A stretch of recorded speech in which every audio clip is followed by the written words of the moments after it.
আজকে যদি হঠাৎ করে আপনার ঘরে সাপ ঢুকে যায়, অবভিয়াসলি আপনি ভয় পাবেন, এটা কিন্তু ফোবিয়া না।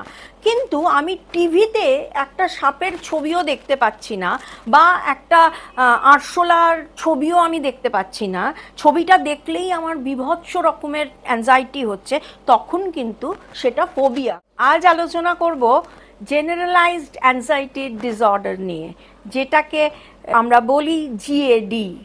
জেনারেলাইজড অ্যাংজাইটি ডিসঅর্ডার হলো যে যখন একটা মানুষ সারাক্ষণ অ্যাংজাইটি করছে, অ্যাংজাইটির কোনো স্পেসিফিক কারণ নেই কিন্তু অ্যাংজাইটি হচ্ছে। DSM-5 ছটা সিমটমের কথা বলেন, যে ছটা সিমটমের মধ্যে তিনটে সিমটম থাকতেই হবে এই জেনারেলাইজড অ্যাংজাইটি ডিসঅর্ডারের ক্ষেত্রে।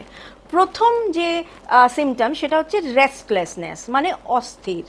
এই অস্থিরতাটাকে আমরা নানাভাবে বলতে পারি। যেমন ধরুন, অস্থির এমন হচ্ছে যে আমি এক জায়গায় চুপ করে বসে থাকতে পারছি না, বুকের ভেতরটা ধড়ফড় করছে, বা যে কাজই করতে যাচ্ছি আমার মনে হচ্ছে যেন এক্ষুনি শেষ করে ফেললে কাজটা ভালো হয়। মানে তাড়া খাচ্ছিও তাড়াতাড়ি, যা করছি সেটা তাড়াতাড়ি, মানে কোনোভাবেই আমি নিজের ভেতরটাকে শান্ত করতে পারছি না। ফার্স্ট হচ্ছে রেস্টলেসনেস। সেকেন্ড হচ্ছে যে feeling of being keyed up বা ব্ল্যাঙ্ক। আমার মনে হচ্ছে মাঝে মাঝে পুরো ব্ল্যাঙ্ক হয়ে যাচ্ছি, বা আমাকে কেউ একটা খাঁচার মধ্যে বন্ধ করে রেখেছে, বা আমি কিচ্ছু ভাবতে পারছি না। থার্ড হচ্ছে ইরিটেবিলিটি। প্রচণ্ড ইরিটেটেড হয়ে যাচ্ছি, এত বেশি ইরিটেটেড হয়ে যাচ্ছি যে কেউ কিছু কথা বললেই আমার রাগ হয়ে যাচ্ছে, আমি রিয়াকশন দিয়ে ফেলছি। ইম্পালসটাকে কোনো অবস্থাতেই কন্ট্রোল করতে পারছি না। 4 নম্বর, ঘুমের অসুবিধে। মারাত্মকভাবে স্লিপ ডিস্টার্বড হচ্ছে, ঘুমোতে পারছি না, কারণ সারাক্ষণ ভেতরে ওই ধরনের একটা অস্থিরতা থাকার জন্য আমি কিন্তু কোনো অবস্থাতেই খুব পিসফুল একটা ঘুম যে আমার হবে সেটা কিন্তু হচ্ছে না। 5 নম্বর, মাসেল টেনশন। মনে হচ্ছে সব স্টিফ হয়ে যাচ্ছে, পা স্টিফ হয়ে যাচ্ছে, ঘাড় স্টিফ হয়ে যাচ্ছে, মনে হচ্ছে হাত পা কাঁপছে। এই জায়গাগুলো কিন্তু আমরা বলি যে সাইকোমোটর একটা সমস্যা। অ্যাংজাইটির জন্য আমার যে ভেতরে প্রচুর ক্ষতি হয় সেই জায়গাটা কিন্তু এখানে দেখা যাচ্ছে, যেটা মাসেল টেনশন কিন্তু আমাদের হচ্ছে। এবং 6th হলো যে আমরা শান্ত থাকতে পারছি না, বা ইম্পালসিভ যে অ্যাকশনসগুলো সেইগুলোকে কন্ট্রোল করতে পারছি না, কারণ আমার ভেতরে সমস্ত বিষয় নিয়েই একটা অ্যাংজাইটি হচ্ছে। মানে আমি ভাবতেই পারছি না যে আমার জীবনে সব কিছু ঠিক হবে। আমি ধরুন কেউ বাইরে জোরে কথা বলছে, তাতেও ভয় করছে, হঠাৎ করে কোনো একটা জিনিস পড়ে গেল তাতেও ভয় করছে, আমার বাড়ির কোনো সদস্য বাড়ির বাইরে আছে তাতেও ভয় করছে, আমাকে কোথাও যেতে হবে সেটা নিয়েও ভয় করছে। এভরিথিং, আমি সবসময় অ্যাংজাইটি স্টেটেই আছি, কোনো পার্টিকুলার তার জন্য কারণের দরকার হচ্ছে না। ফলে যেটা হয় সেটা হচ্ছে আমাদের ফিজিক্যাল সমস্যা শুরু হয়, নানা ধরনের পেন, হেডেক হতে পারে, সেটা শোল্ডারের পেন হতে পারে, সেটা স্টমাক ডিস্টারবেন্স হতে পারে, বা ব্যাক পেন হতে পারে। এইরকম নানা ধরনের ফিজিক্যাল সমস্যা কিন্তু আমাদের হতে থাকে। এটাকে আমরা বলছি জেনারেলাইজড অ্যাংজাইটি ডিসঅর্ডার। এক্ষেত্রেও কিন্তু একটু প্রফেশনাল হেল্পের দরকার আছে, কিছুটা ওষুধ এবং কিছুটা কাউন্সেলিং। এবং খুব আশার কথা যে 72% ক্ষেত্রে এই রোগ একেবারে সেরে যায়, শুধু দেখার দৃষ্টিভঙ্গিটা বদলানোর দরকার। এবার আলোচনা করব ফোবিয়া, যেটা নিয়ে কিন্তু আমরা নিজেরাই প্রচুর কথা বলি যে আমার ওইটাতে ফোবিয়া আছে, ওইটাতে ফোবিয়া আছে। এটাকে কনসিডার করা হয় অ্যাংজাইটি ডিসঅর্ডারসের মধ্যে।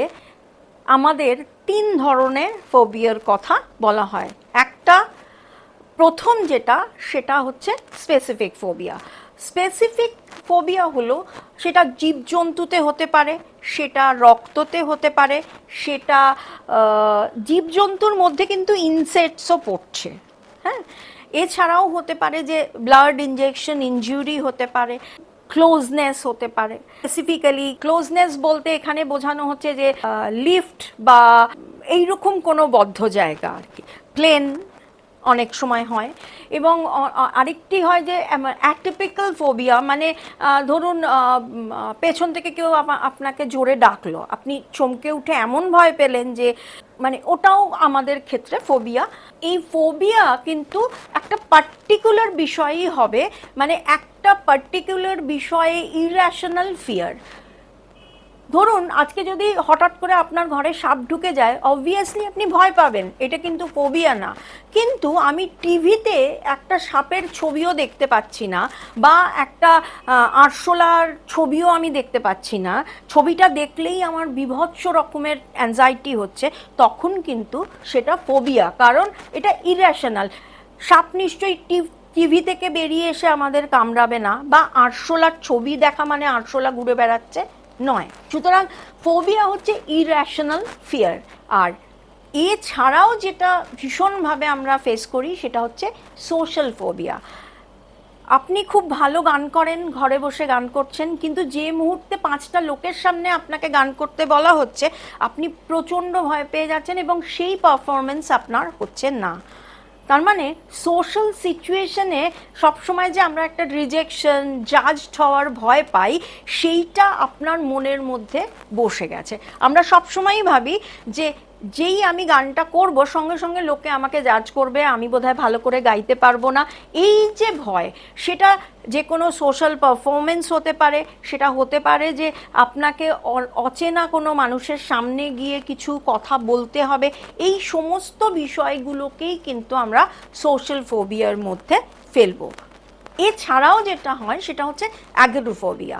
সেটা হচ্ছে যে ওপেন প্লেস, ধরুন গাড়ি পার্কিংয়ের যে জায়গা, বা আপনি যখন কোনো একটা শপিং মলে যাচ্ছেন, বা একটা হুট খোলা গাড়িতে যাচ্ছেন, এই জিনিসগুলোতে অনেকে ভীষণভাবে ভয় পায়। সুতরাং ফোবিয়া কিন্তু যে কোনো বিষয়ে হতে পারে। আমি আমার একটা ফোবিয়ার কথা বলি, তাহলে বুঝতে পারবেন যে ফোবিয়া কিন্তু নানা বিষয়ে হতে পারে। আমার একটা পার্টিকুলার বিষয়ে ফোবিয়া আছে এবং সেটা আমি এখনো পর্যন্ত পুরো কাটিয়ে উঠতে পারিনি। সেটা হচ্ছে দোলের রঙে, মানে দোল যখন হয় তখন কিন্তু আমি সবসময় বাড়ির মধ্যে থাকি, ওই রঙের যে খেলা সেটা কিন্তু আমি দেখতে পারি না, এবং আমার গায়ে রং দিলে আমি আমার ভীষণ, মানে আমার ছোটোবেলায় 2বার এরকম হয়েছে যে আমার গায়ে রং দেওয়া হয়েছে এবং আমি ভীষণভাবে রিয়্যাক্ট করেছি, পরে জ্বর এসছে, শরীর খারাপ হয়েছে। তার মানে কি, ওই রংটাকে আমি দেখতে পাচ্ছি না, মানে ডিসঅর্গানাইজড ওয়েতে যে রংটা রয়েছে সেটা দেখে আমি প্রচণ্ড ভয় পেয়ে যাই স্টিল এখনও, যদিও এখন আমি দেখতে পারি। আজকে এখানে শেষ করছি, পরের দিন যেটা দিয়ে শুরু করব সেটার সঙ্গে এই রং ডিসঅর্গানাইজ যে রঙের খেলা, সেটার একটা সম্পর্ক আছে। আজ এই পর্যন্তই। আজকের পর্বটি যদি ভালো লেগে থাকে তাহলে লাইক, শেয়ার এবং সাবস্ক্রাইব করবেন। নমস্কার।